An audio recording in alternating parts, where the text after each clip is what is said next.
आज के इस वीडियो में हम सीखने वाले हैं प्रेजेंट कंटीन्यूअस टेंस के इंट्रोगेटिव निगेटिव सेंटेंस के वाक्यों का हम एक्टिव वॉइस से पैसिव वॉइस किस प्रकार से बनाते हैं।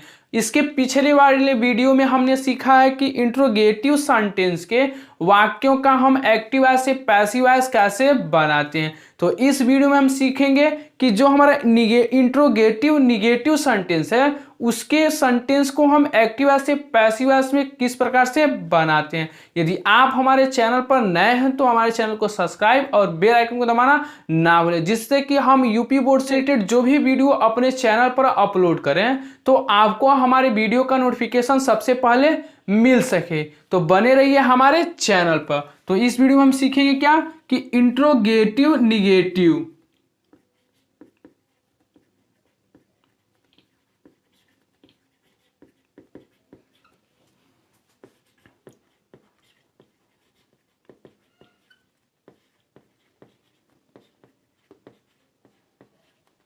तो देखिए हमने आपको हर वीडियो में हर एक सेंटेंस को बनाने के लिए फार्मूला बताएं, तो इसमें भी हम आपको बता रहे हैं कि जो हमारा interrogative sentence interrogative negative sentence है इसका जो पैसिव वॉइस बनाने का फार्मूला है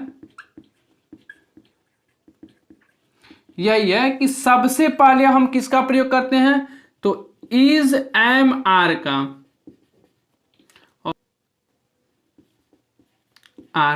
तो जो हमारा इज एम आर है वह सब्जेक्ट के अनुसार हम प्रयोग करते हैं। उसके बाद हमारा होता है ऑब्जेक्ट, एक्टिव वॉइस का ऑब्जेक्ट हमारा पैसिव वॉइस में सब्जेक्ट बनता है। उसके बाद हम प्रयोग करते हैं नॉट का। इसके पहले हमने बताया था इंट्रोगेटिव सेंटेंस में सिर्फ इज एम आर का प्रयोग करते हैं, उसके बाद ऑब्जेक्ट, उसके बाद तुरंत हम बीइंग का प्रयोग कर देते थे। लेकिन यहाँ पे क्या है इंट्रोगेटिव निगेटिव, तो इसलिए हम यहाँ पे सब्जेक्ट के बाद जो है पैसिव वॉइस का जो सब्जेक्ट होगा उसके बाद हम किसका प्रयोग करेंगे तो नॉट का। उसके बाद हम प्रयोग करेंगे बीइंग का। उसके बाद हम प्रयोग करते हैं मेन वर्ब की थर्ड फॉर्म। किसका प्रयोग करते हैं मेन वर्ब की थर्ड फॉर्म। उसके बाद होता है हमारा बाय का प्रयोग। उसके बाद होता है हमारा सब्जेक्ट। जो हमारा एक्टिव वॉइस का सब्जेक्ट होता है वो पैसिव वॉइस में ऑब्जेक्ट का रूप ले लेता है। तो जब भी आप पैसिव वॉइस बनाएंगे तो हर बार आपको मेन वर्ब की थर्ड फॉर्म का ही प्रयोग करना होता है। ठीक इसी प्रकार से दूसरा फार्मूला है। देखिए दूसरा फार्मूला है, इसमें जो होता है क्वेश्चन वर्ड क्या होता है वाक्यों के पहले ही हम प्रयोग करते हैं। तो सबसे पहले हम किसका प्रयोग करते हैं तो क्वेश्चन वर्ड का। उसके बाद हम प्रयोग करते हैं इज एम आर का। उसके बाद होता है हमारा ऑब्जेक्ट, और ऑब्जेक्ट के बाद हम प्रयोग करते हैं नॉट का। उसके बाद होता है हमारा बीइंग। उसके बाद मेन वर्ब की थर्ड फॉर्म। उसके बाद होता है हमारा बाय। उसके बाद होता है हमारा सब्जेक्ट, और अंत में क्वेश्चन मार्क। तो दोनों फार्मूला हमने आपको बता दिया। तो चलिए अब एक एक एक्टिव वॉइस बनाते हैं। तो पहला एक्टिव वॉइस है is he not teaching me grammar.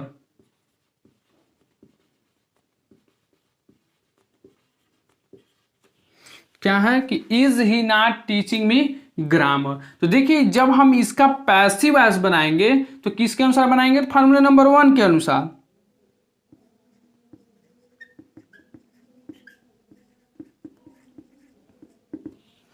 तो क्या है कि सबसे पहले हम इनमें से किसी एक का चुनाव करते हैं, वो भी सब्जेक्ट के अनुसार। उसके बाद से नॉट का, उसके बाद बीइंग, मेन वर्ब की थर्ड फॉर्म, बाय, और उसके बाद सब। तो पैसिव वॉइस में जो हमारा सब्जेक्ट बनेगा क्या बनेगा, या तो हम मी को सब्जेक्ट बना लें या ग्रामर को। तो देखिए यहाँ पे जो हमारे एक्टिव वॉइस है इस एक्टिव वॉइस में दो ऑब्जेक्ट मौजूद है, एक है मी और दूसरा है ग्रामर। किसी एक को आप सब्जेक्ट बना सकते हैं। तो सबसे पहले आप जब भी सब्जेक्ट बनाइएगा तो आप हमेशा जो सजीव होगा उसी को आप सब्जेक्ट बनाइएगा। तो यहाँ पे मी क्या है, एक सजीव है, तो इसलिए हम मी को सब्जेक्ट बनाएंगे। तो जब हम मी को सब्जेक्ट बनाएंगे तो उसके अनुसार हम हेल्पिंग वर्ब किसका प्रयोग करेंगे, तो एम का। उसके बाद से मी को जब हम सब्जेक्ट बनाएंगे तो आई, और जो हमारा दूसरा ऑब्जेक्ट है इस ऑब्जेक्ट को हम वहीं पर छोड़ देते हैं, तो एम आई। उसके बाद किसका प्रयोग करते हैं, तो नॉट का। उसके बाद बीइंग का। उसके बाद वर्ब की थर्ड फॉर्म क्या है, मेन वर्ब की थर्ड फॉर्म, तो टीच का क्या हो जाएगा, तो टाट। उसके बाद से जो हमारा दूसरा ऑब्जेक्ट है उसको हम लिखते हैं।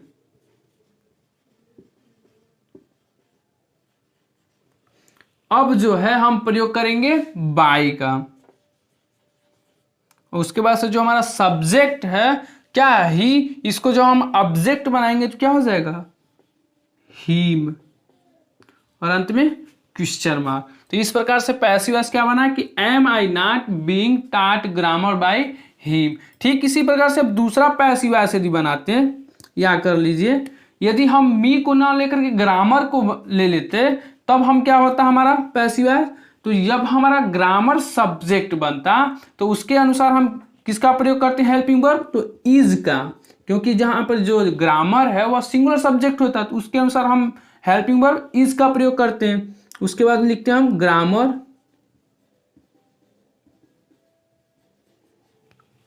उसके बाद नॉट का प्रयोग करते हैं हम।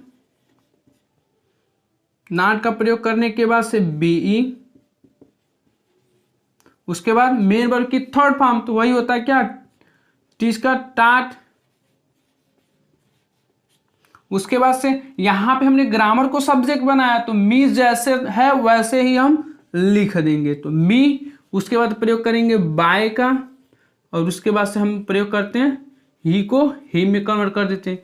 तो इस प्रकार से दो पैसिव वॉइस बना, एक बना कि am I not being taught grammar by him, और दूसरा पैसिव वॉइस बना कि is grammar not being taught me by him. दोनों पैसिव वॉइस आपका सही है, एक में हमने मी को सब्जेक्ट बनाया और एक में हमने ग्रामर को सब्जेक्ट बनाया।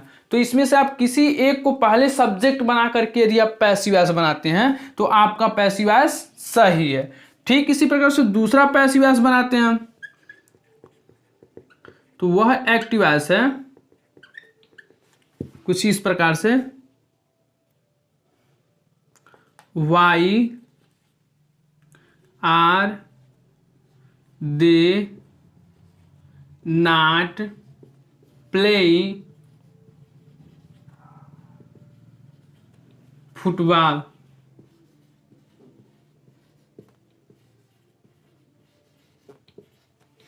क्या है, why are they not playing football. ठीक, जब हम इसका पैसिव वॉइस बनाएंगे तो फार्मूले नंबर 2 के अनुसार उसमें हमने आपको बताया है कि जो हमारा क्वेश्चन वर्ड होता है जिस प्रकार से होता है उसी प्रकार से हम लिख देते। तो यहाँ पे जो हमारा क्वेश्चन वर्ड है वाई, तो इस वाई को हम उसी प्रकार से लिख देते हैं, इसमें कोई चेंजिंग नहीं करते। यहाँ पे वाई हो, वाट हो, वेयर हो, हूँ हो, कुछ भी होता है हम उसी को हम उसी तरह से लिख देते हैं। ठीक ना। उसके बाद हम प्रयोग करते किसका, तो helping verb is am are में से किसी एक का। तो जब से पहले हम ढूंढेंगे कि हमारा पैसिव वॉइस का जो सब्जेक्ट बनेगा वह सिंगुलर है या प्लूरल, उसी के अनुसार हम हेल्पिंग वर्ब का चुना करते हैं। तो यहाँ पे जो हमारा सब्जेक्ट बनेगा पैसिव वॉइस का, तो क्या है, फुटबॉल। तो इसके अनुसार हम यहाँ पे हेल्पिंग वर्ब इज का प्रयोग करेंगे और उसके बाद फुटबॉल का।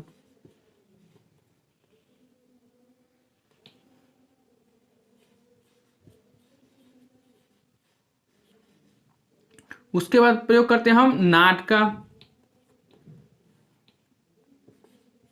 नॉट। उसके बाद प्रयोग करेंगे हम बीइंग का, और बीइंग का प्रयोग करने के बाद वर्ब की थर्ड फॉर्म का प्रयोग करेंगे तो प्ले क्या हो जाएगा, प्लेड।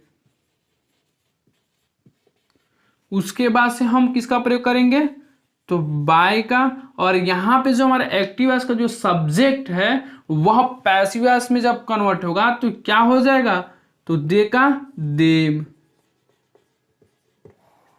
तो इस प्रकार से पैसिव वॉइस बनेगा why is football not being played by them. तो दूसरा हमारा एक्टिव वॉइस था। तीसरा एक्टिव वॉइस हम बनाते हैं एक्टिव वॉइस को पैसिव वॉइस में।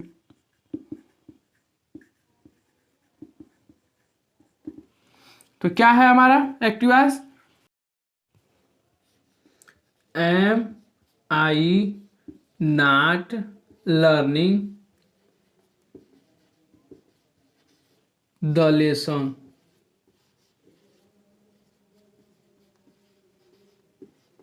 तो इसका भी जब हम पैसिव वॉइस बनाएंगे तो फार्मूला नंबर 1 के अनुसार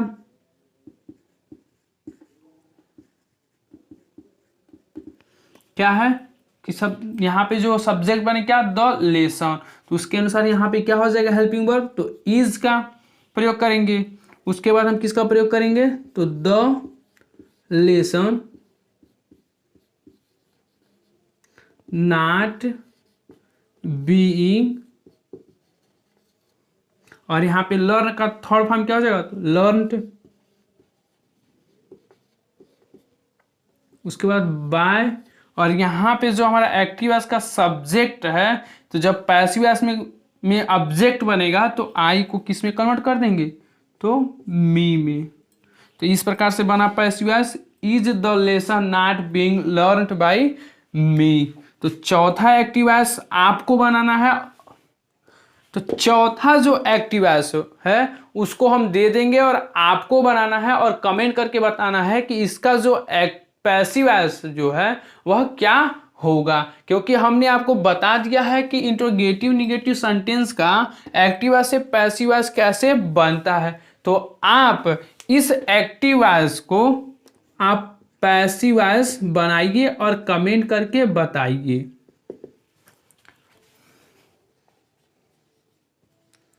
When you not coming home, क्या है, when you not coming home, इसका आप पैसिव वॉइस बनाइए